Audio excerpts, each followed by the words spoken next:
Welcome to Heavy Networking, the flagship podcast from the Packet Pushers. Find out more about our podcasts, blogs, and newsletters by and for IT professionals at packetpushers.net. I am your host, Ethan Banks, along with Drew Conray Murray. You can connect with us on LinkedIn, and please do.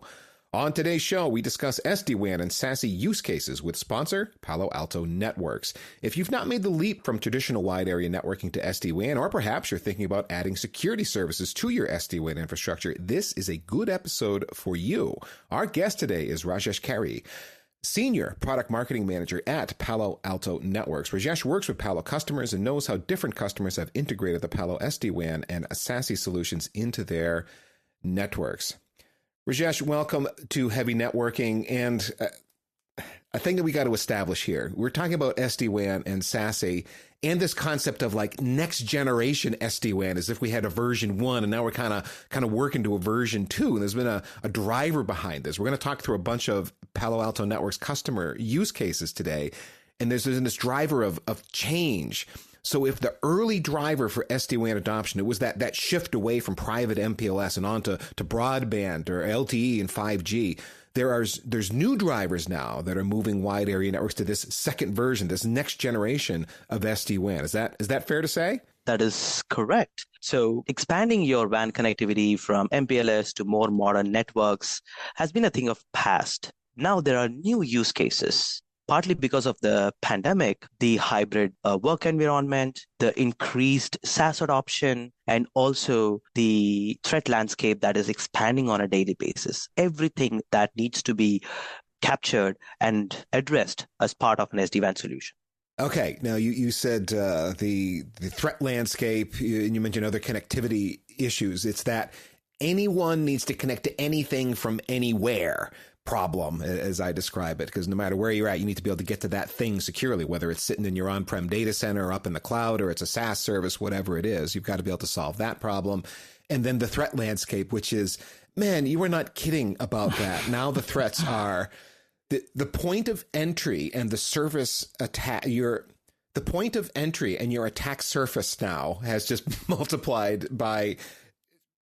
Security professionals don't want to have to think about this anymore. And now all the things that we used to worry about with bring your own device and all this stuff that we used to fret about, now it's like, yeah, that's all out the window. It's no matter what's in your hand, you've got to be able to get to the thing and do it securely. So, right, the world has changed pretty dramatically.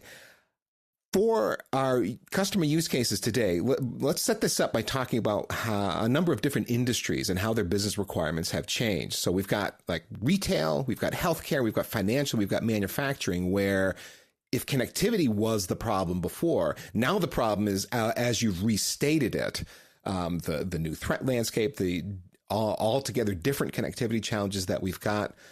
How is that driving different SD-WAN needs? Maybe we should start with retail. What does a retail branch look like today? I know I used to support a retail environment. I know what it used to look like. What's it look like now, Rajesh?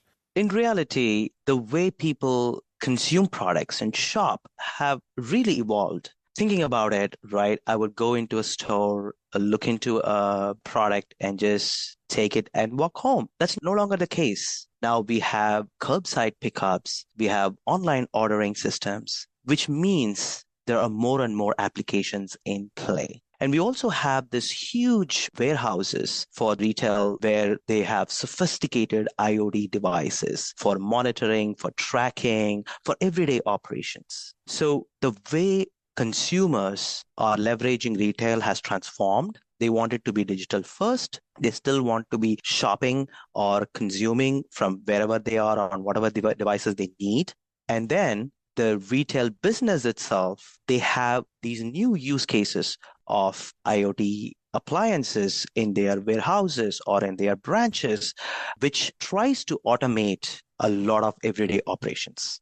So you're saying there's a couple of drivers here. One is I, as an end user, am going into a retail environment and expecting maybe to be able to get on the Wi-Fi in this store. So I've got to provide customer Wi-Fi while also providing Wi-Fi for my backend operations or connectivity for my backend operations. And then I've also got the challenge of IoT, which is lots of devices doing lots of things, but I want to very carefully segment how and who they're communicating with. That is correct. Even in store, the applications are much diverse. I would give you a quick example. I was at a store. There is a full-size mirror which allows me to basically measure my dimensions and try out some clothes, virtually, right? So it gives some recommendations. So it's not just a mirror showing you what you're wearing now. You could try on virtual clothes. Is that what you're saying? Yeah, I mean, giving some recommendations. So even applications are becoming sophisticated within the retail industry. So the digital first is driving the applications, the way people are using those applications, as well as how the retail business is leveraging those applications. And in turn, all this leads to an increased demand in bandwidth, right?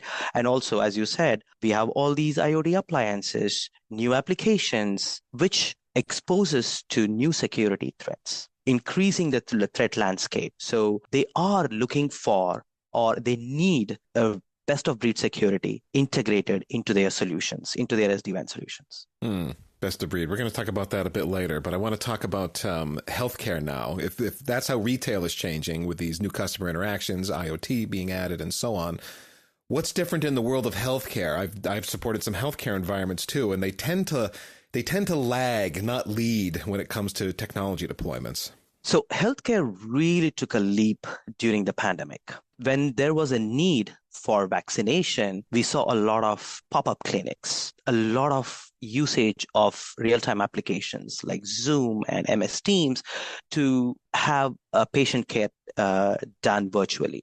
But again, healthcare also needs a lot of compliance, regulations, and confidentiality, while we also realize that it involves significant amount of user data. These user data, along with their stats, health reports, they can be a large data files, which has to be really leveraged in real time for people to act quickly, take decisions quickly. So it's a matter of life and death when it comes to healthcare. So their use cases have only exploded in the last 3 to 4 years. And what about the financial sector? That's, certainly security has always been top of mind for financial, but what else has changed that would affect their WAN requirements? Financial, I would say, they were always leading the industry with all these transformations, starting from online banking. But of late, what I'm realizing is things that needed you to go into the branches today, do a transaction. It could be taking a personal loan or applying for a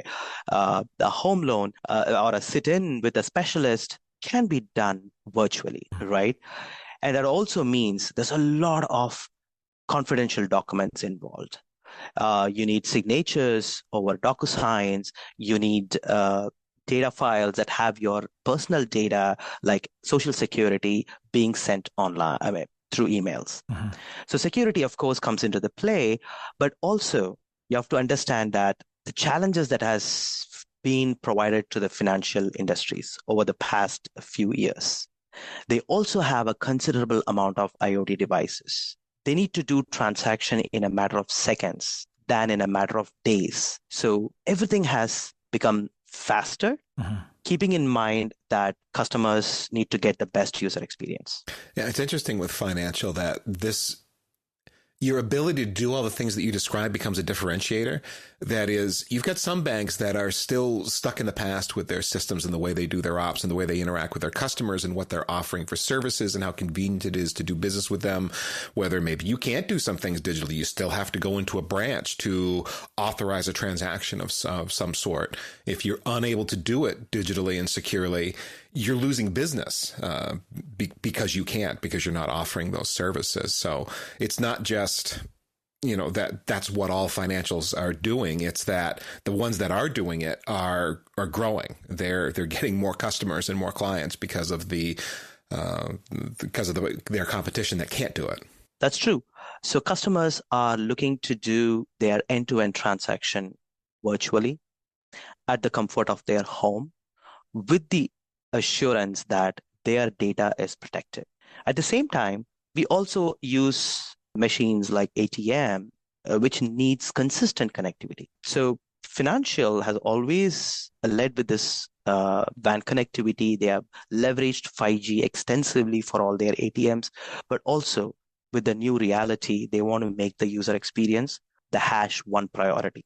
All right, so we've hit on retail, healthcare, financial, as all customer use cases that things are changing in the modern environment. And the last we wanted to hit, Rajesh, was manufacturing.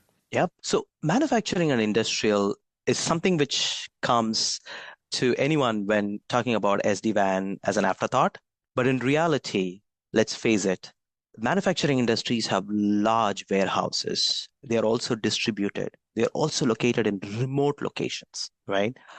So having this connectivity across their remote sites to their data centers, again, now they are more and more moving towards the cloud, is very, very key for them. What is more important is these distributed warehouses should also have the powerful appliances or hardware which can support either the physical connectivity over a few hundred feet or the robustness that someone expects to be from the appliance in those environments.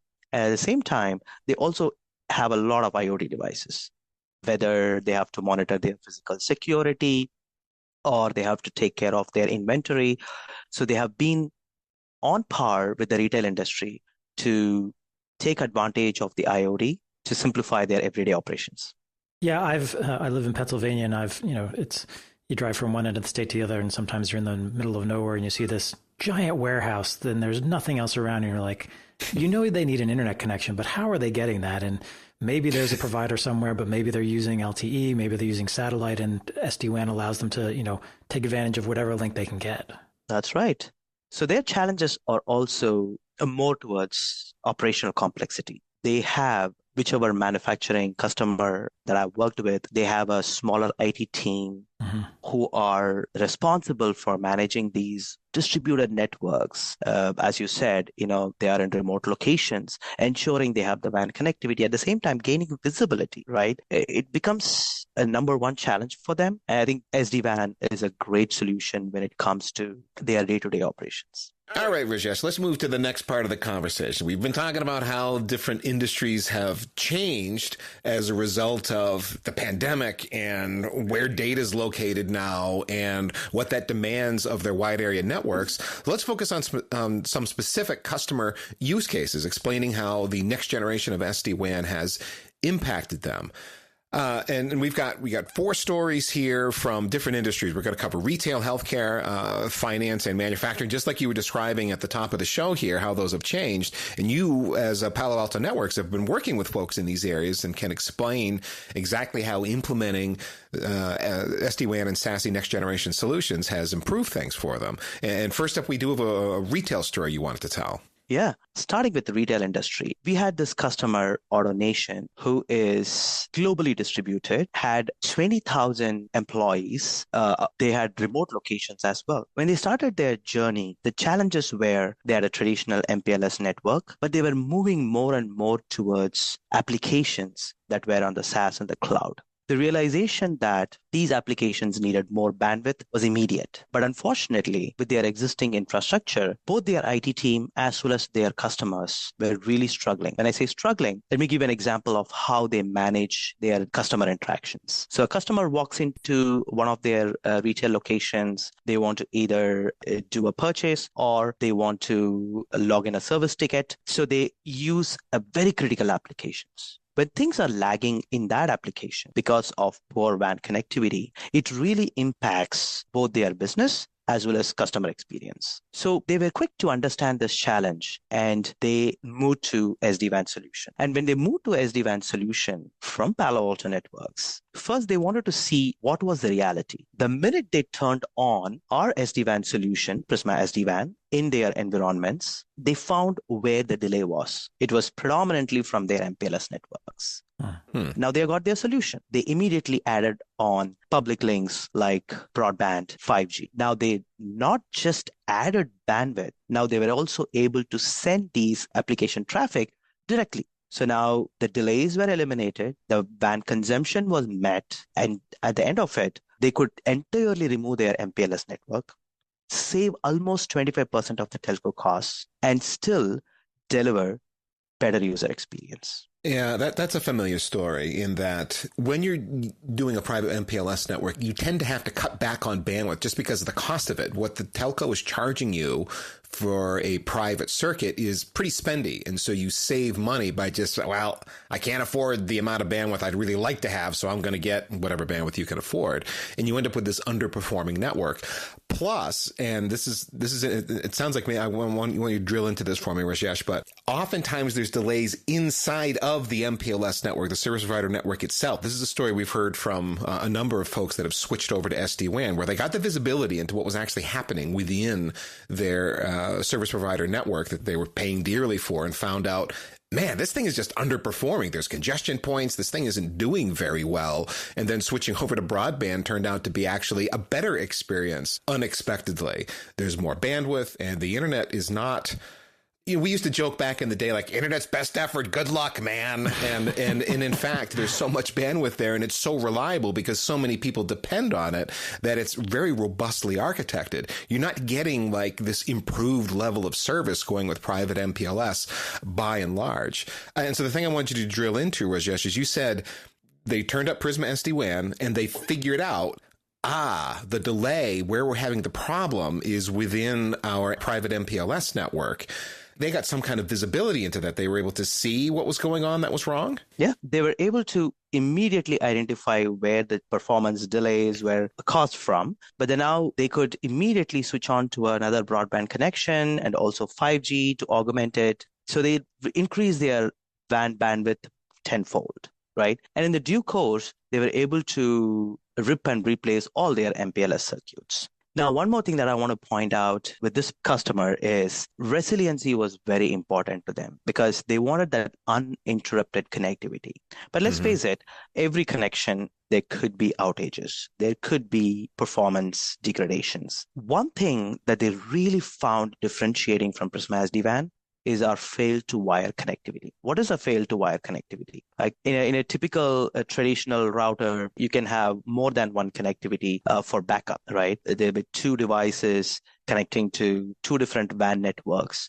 And if one fails, the other device takes over, and then it still connects you to your applications and data. But when you lose one of the devices, you also lose the WAN connectivity. So which means sometimes your bandwidth can be cut down by half or more. With Prisma SD-WAN, when you lose or one of the device fails, we still have this fail-to-wire capability, which will allow you to leverage that failed device as just a pass-through. So you continue to use the WAN link connected to that device, which means that you have 100% of capacity at all times.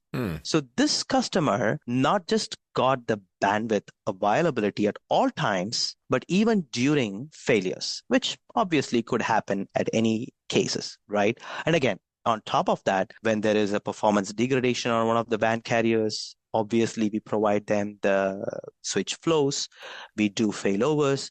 So they have this interrupted, high-performance connectivity for all their applications at all times. That's another show at some point. I would love to just sit and nerd out with you guys about how your fail-to-wire solution works, because you said that, and I'm thinking, oh, interesting. Because there's several. I've seen several different solutions that do something like that, but that I'm not losing WAN capacity, even though the box is got some kind of an issue, is very interesting. That would be a whole show where we deep dive on some Palo Alto Networks engineering on how that's working at some point in the future.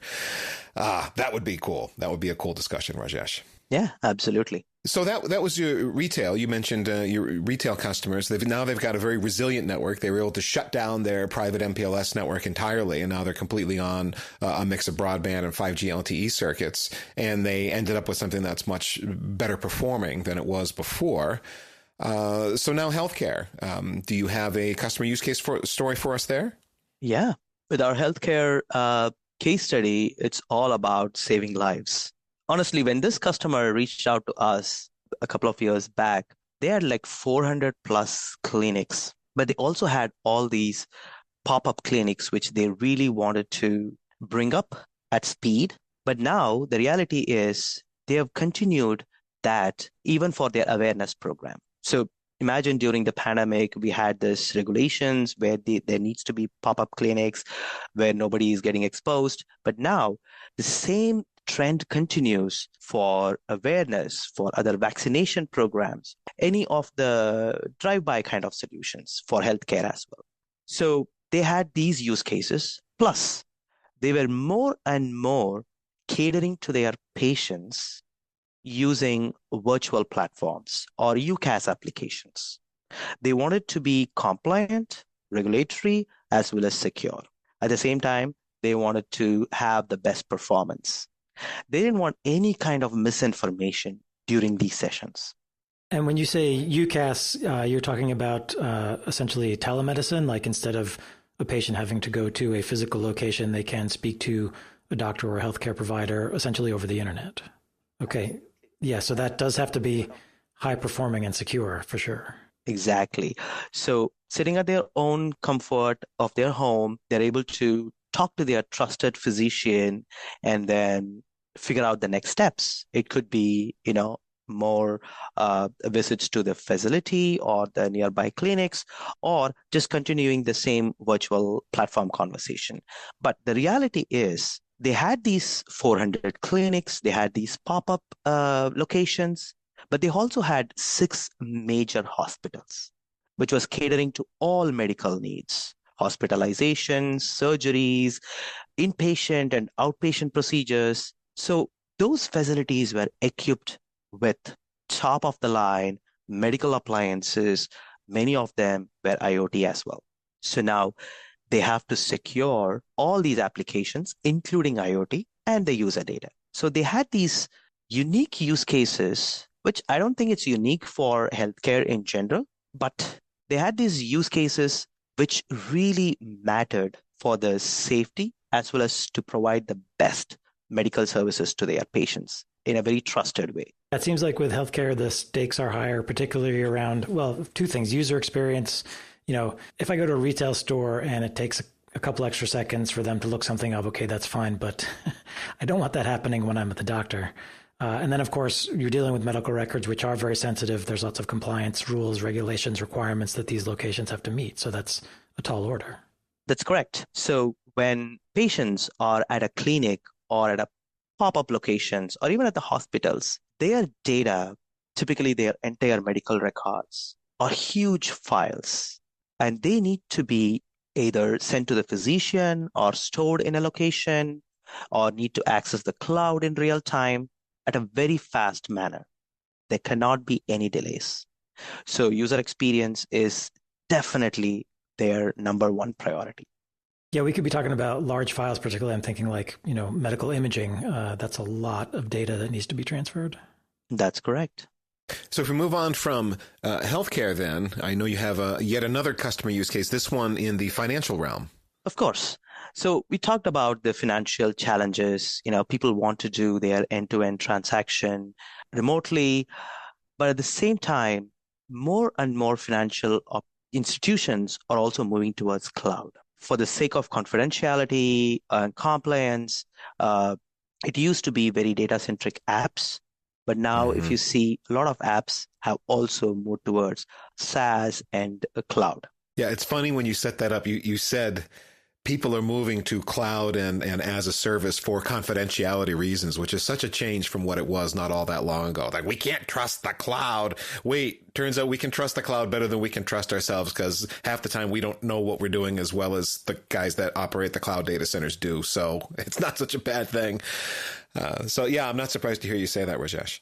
That's true. So a given application does not just reside on a computer, but now it's on your phone. We have notifications to every single device, whether it is your smartwatch, right? So there's a lot of ways the financial industry have simplified how their consumers are accessing these applications, their different programs, but at the same time, they want to make it real time. They don't want to compromise on the quality of the experience. Taking into consideration, everything also exposes them to this increased threat landscape. Because what is at stake? The user data.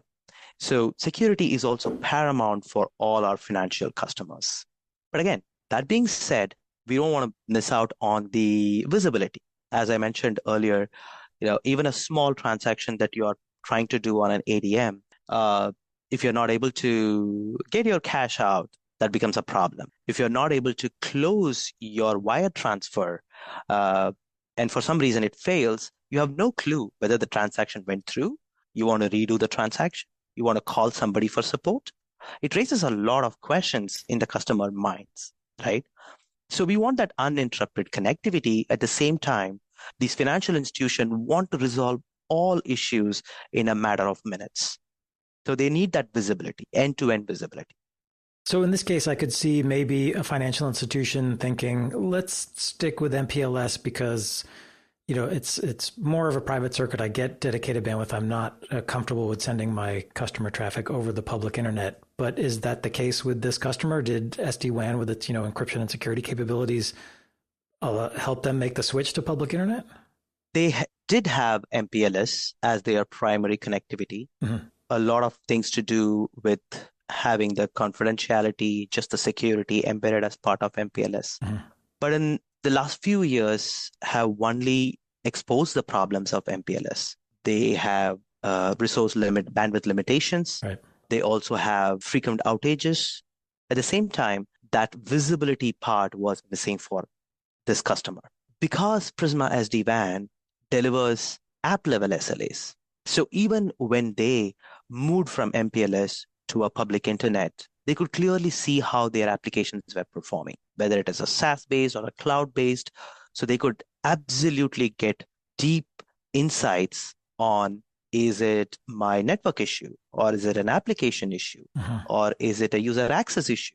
With that kind of visibility, they could quickly, either define their business policies to access a different application server, or they could quickly do a switch over to a better bandwidth available band link, or they could change few of the security policies depending on how they want to access.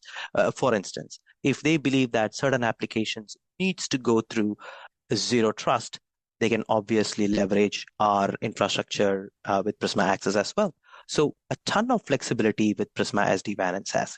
When you say visibility and you were talking about per application visibility, does that mean as a network operator, I can look at a dashboard and get some kind of a sense of how, again, this specific application is performing? Yeah, it's much more than that with the Prisma SD-WAN. Because we provide this application SLA framework, we start off with measuring the application performance.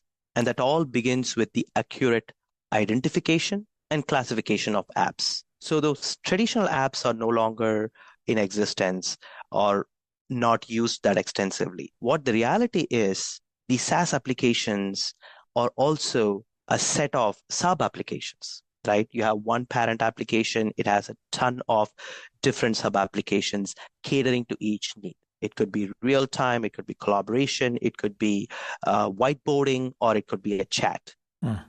So Prisma SD-WAN has this built-in mechanism because we inherit all our app IDs from Palo Alto Networks, from our Prisma Access as well. So we have these 5,000 plus application signatures to exactly identify what the application is, whether it is a SaaS application, business critical, or cloud. So once we know that, we are now equipped to measure what the SLAs are, even if they are like a bookended application available in the data center or somewhere in the cloud.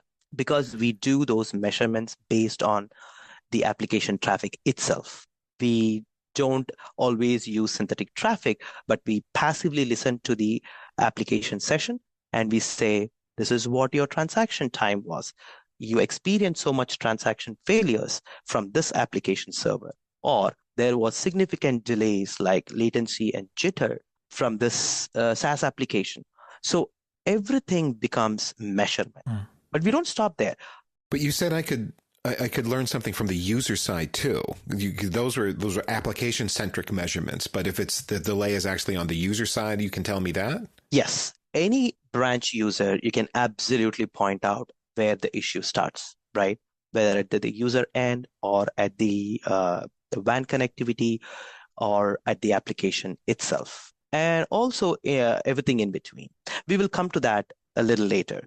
But what I want to focus here is we do the measurement and then we do the traffic engineering based on the measurement. The traffic engineering is enforcing some mechanisms like switching flows to a better available WAN connections or failover if one of the link fails. But let's face it, there's also situations where multiple links can degrade. We also have link conditioning like forward error correction, where we can compensate for the lossy links, still provide the user experience. But now we also want the ID team to be aware of what's going on in their network. So we alert them proactively, telling them this bandwidth limitation is triggering a list of issues, whether it is application issues, user access, so that the ID team can act upon it and take remediation steps immediately. When I say proactively, we kind of provide these insights over a period of time. We can map out with machine learning that based on the utilization, based on the number of users and applications, a given link can run out of bandwidth. So we can notify the ID team that go add more bandwidth to this link or add an additional link or change your business policies to take another link as a primary path.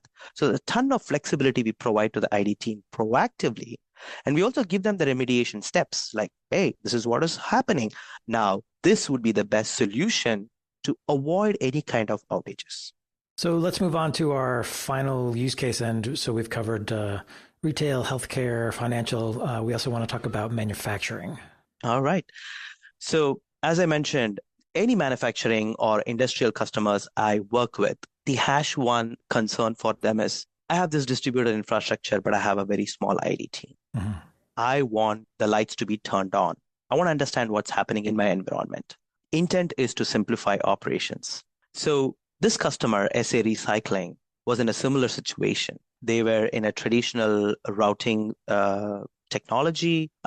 They were heavily using one of the links, even though they were early on to include public internet links to their infrastructure. They just did not have the visibility, and they did not have the confidence of sending all the application data over these public internet links. Mm-hmm. And I understand their concerns because they have no idea how to see if there is an outage, what actually caused a supply chain to fail, right?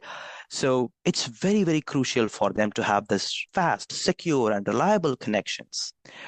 So by moving on to Prisma SD-WAN, I remember very well the customer saying it's like a light switch was turned on in a very dark room for us.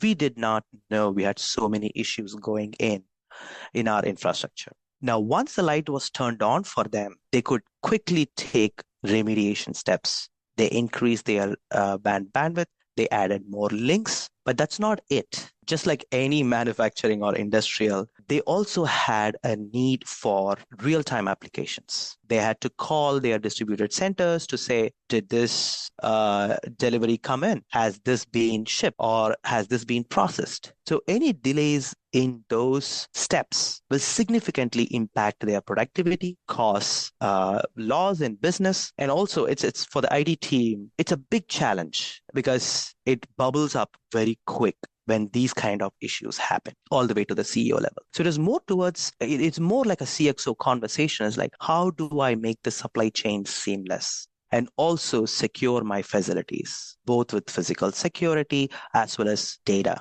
In this particular case, the customer said he heavily depended upon physical security, like the surveillance camera, because some of their distant locations were recycling plants. So they had these raw materials just out in the open. They had to really make sure that who comes in, comes out, has to be monitored, but also the surveillance was key. And they had to get the data in real time because from their headquarters or from their other branches, they need to monitor all these remote locations as well. That was a lot of bandwidth consumption.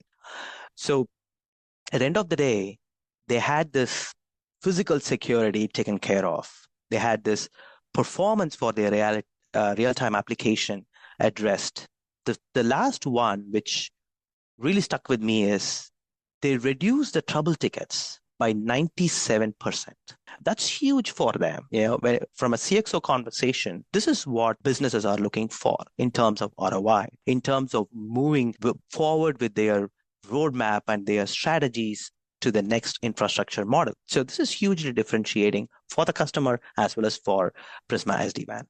Wait a minute. You said 97% reduction in support tickets. That sounds like, basically an impossible statistic. But so what was the big driver here? Just the user experience went up that much that trouble tickets stopped coming in? Visibility. When I said, it was like a light switch turned on in a dark room, yeah, they were quickly able to figure out all their underlying issues, their bandwidth limitations, what appliances were failing, and also which applications were consuming more bandwidth, and which one needs to use their public internet links or broadband, and which one needs to use MPLS. So with that clarity, now they were able to define robust business applications, right? And then in cases of the degradation, they were able to quickly traffic engineer either with a switchover or a failover. So that's number one, visibility. And then the user experience. So as I said, a simple request like, has this been shipped? Has this been processed? Where are we on this process?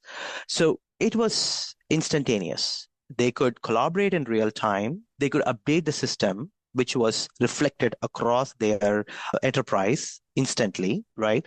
So if a CXO steps in and he wants to see where a given supply chain is, he gets immediate visibility.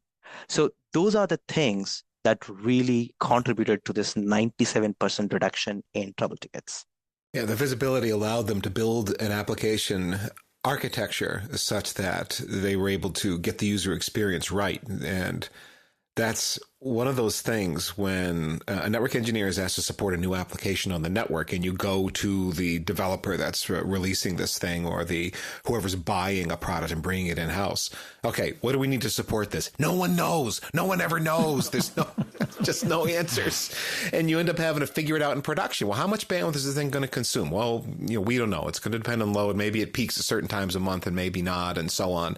And you end up guessing, trying to figure it out. To have visibility, to actually be able to see what's going on and go, okay, this app under this load at this time of day with this many people requires X characteristics. Then you can actually design something and make it work, which sounds like the visibility that you're providing there, enabling that to happen. That's true. Yeah. So I just want to add one more thing here.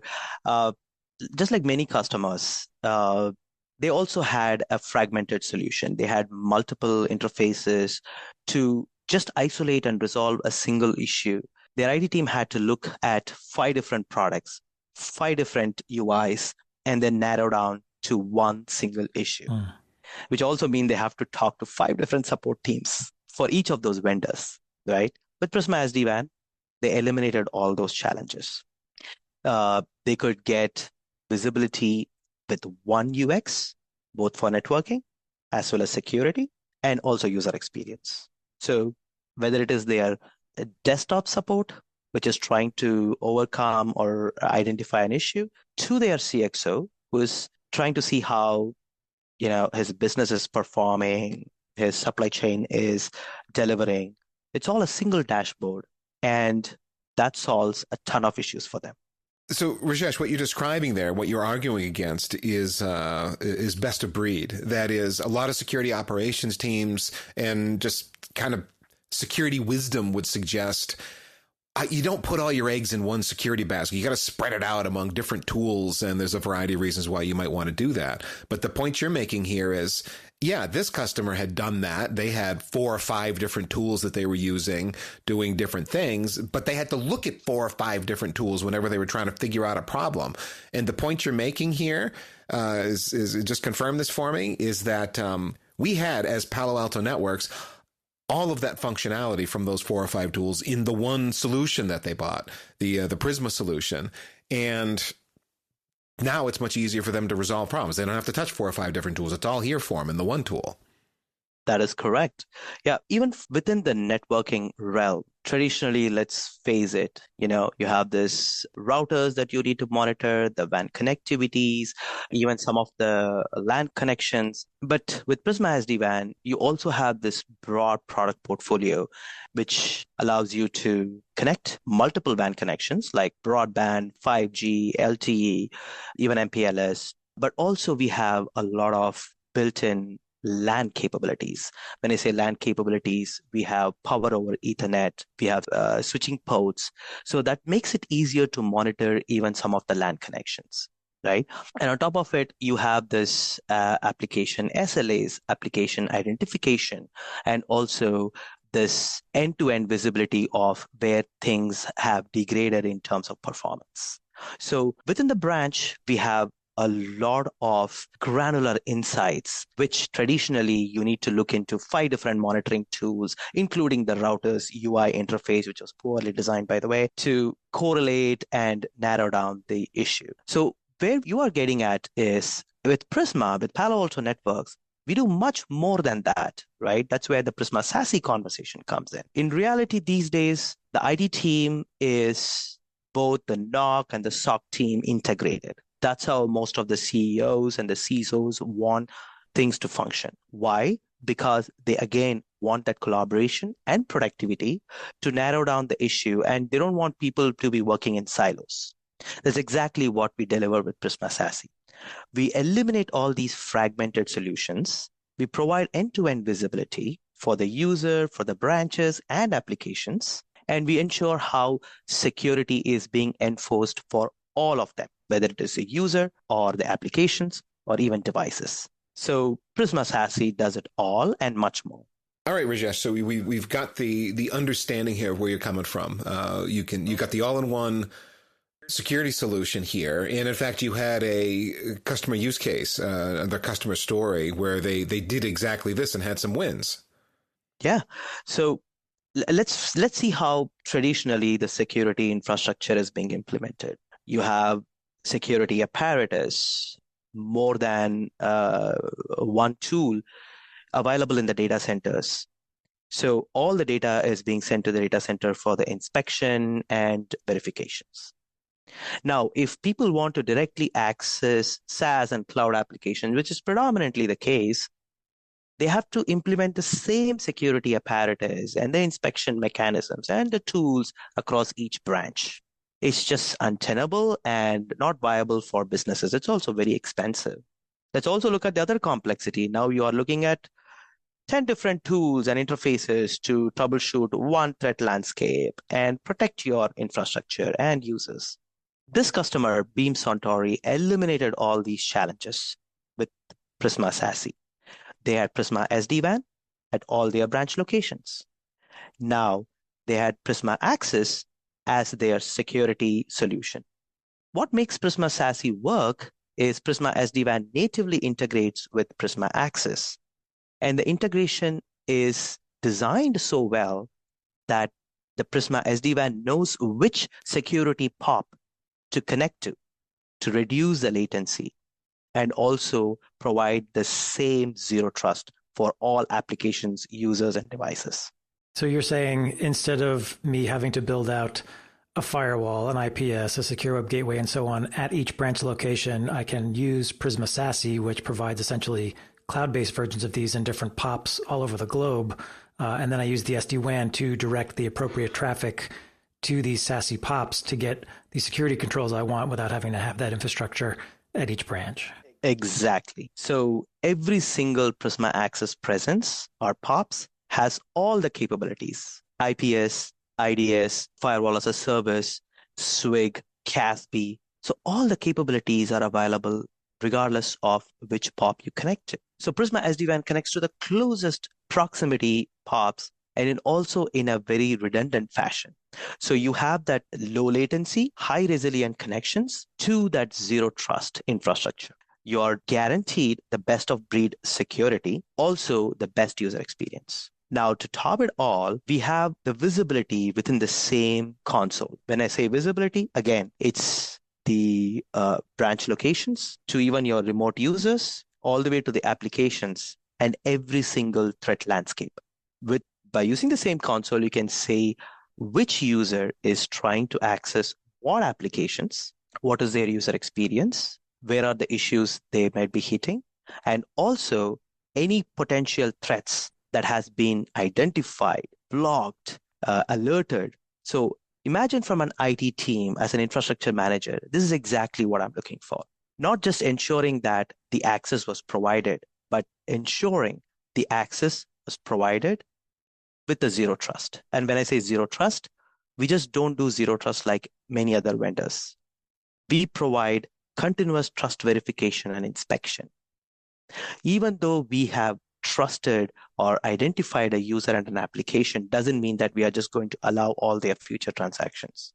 We still are going to enforce the same security policies from user all the way to the apps. Okay, Rajesh, point made. Got an all-in-one solution that does. You made a case that having a single vendor solution isn't a bad thing, and in fact, if you don't have a single vendor solution, you could be at a disadvantage in how you're doing your security and enforcement. And what you're offering offers an all-in-one solution that gives you unified policy management from a central console and a UI that helps you get to the bottom of what's going on, no matter where the issue lies, in a straightforward manner. I mean, right down to individual users and how they're accessing applications. That's correct. So the unified solution is so differentiating. I mean, no wonder we were identified as a only leader in the single vendor SASE MQ by GOT in 2023. So undoubtedly, the advantages are much more than having the visibility. It's about simplified operations. It's about the user experience. It's also about the best of breed security. So Rajesh, if people want to find out more about Palo Alto Networks and your solution, what's the best URL to send them to? All they need to do is go to paloaltonetworks.com/SASE/SD-WAN. They can gain all the insights about our unified SASE offering, as well as our differentiation for SD-WAN, and read through a ton of our case studies and hear it from their peers directly. Excellent. Thank you, Rajesh, for being a guest on Heavy Networking today. And thanks to you for listening to today's episode of Heavy Networking, part of the Packet Pushers network of fine blogs, podcasts, newsletters, and videos made for your professional career development. If you talk to your Palo Alto Networks rep about Prisma SD-WAN or Unified SASE, make sure to let them know you heard about it on Packet Pushers. I've been your host, Ethan Banks, along with Drew Conroy Murray. You can follow or connect with us on LinkedIn, and please do. Or you could sign up for our free Slack group at packetpushers.net/community and message us there. And if you like technical conversations like this designed for IT engineers, search for Packet Pushers anywhere that you listen to podcasts to find our entire lineup of shows, including Heavy Strategy, Heavy Wireless, Packet Protector, Network Automation Nerds, and more. Last but not least, remember that too much networking would never be enough.